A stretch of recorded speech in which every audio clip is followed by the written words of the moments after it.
Welcome to the Socks Make People Sexy Let's Play Summer School 2015, and we're just going to take a break today. We're not really playing anything this week. It's study period, which means I'm going to sleep. Nah, I'm just kidding. I'm just going to show off a small attract mode for probably one of my favorite games from one of my favorite developers of all time, Quintet. And this is their last game they ever made. They made as Quintet, at least. This is Terranigma. And as you see from this start of it, this is a very good intro. Just sets the tone of this game and what it is.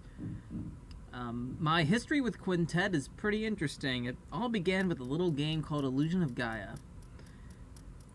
This particularly is actually a sequel to Illusion of Gaia. Very different, Each of the Quintet's games are very different from each other.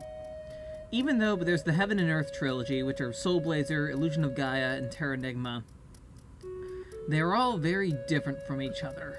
They all have very similar themes, though, of birth, creation, exploration, technology, the use of technology without wisdom, the rapid progress of mankind, the battle between light and darkness, God and devil, religious themes that you don't see often. I don't think I see done as well as in this series. Even then, just beyond the Heaven and Earth trilogy, that you have the ActRaiser duology, and you have Quintet's other really good RPG, Robotrek. All of those games are really well done, and just overall some of the best games you'll ever find on the Super Nintendo. And as you see, even the tone of this game is well set by this intro.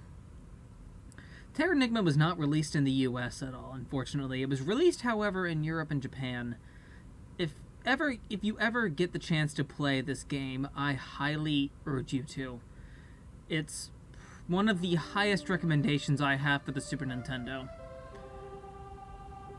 Basically, if you take everything good about Illusion of Gaia and Soul Blazer, take all the good from both of those games and combine them, and you make something that's thought-provoking and has those wonderful action set pieces, but also has those moments to keep calm, to quiet down a moment, to be introspective. You'll find Terranigma to be the best game for that. Some of the best music you will ever hear from the Super Nintendo also comes from this game. This particular intro theme is just great at what it does.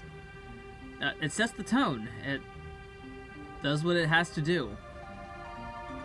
The best way I can explain Quintet, at least in my experience with them, is I played Illusion of Gaia when I was 6 years old, living in Texas, and renting the game from the local Blockbuster, and always having a blast with it whenever I did. But it wouldn't come to like 5 years later, or I think about 6 years later actually, that I would come to own the game and finally play through it and beat it and learn how special the game is. Funny thing, when I picked up Illusion of Gaia, I picked up ActRaiser for the first time as well, at the same store I got it at, and, well, that was an experience. But even that, in Terranigma, I discovered later what it really was, and what it is for that. Again, one of the best action RPGs you will ever see on the Super Nintendo. And, quite frankly, this particular motif, music theme here, is one of my favorites of all time. The Krista, the Terranigma theme. And the just overall somber tone of this game really works well for it. Probably one of my favorite games ever published by Enix. And even one of my favorite action RPGs of all time, so I urge you to play it if you ever do. Thank you for watching.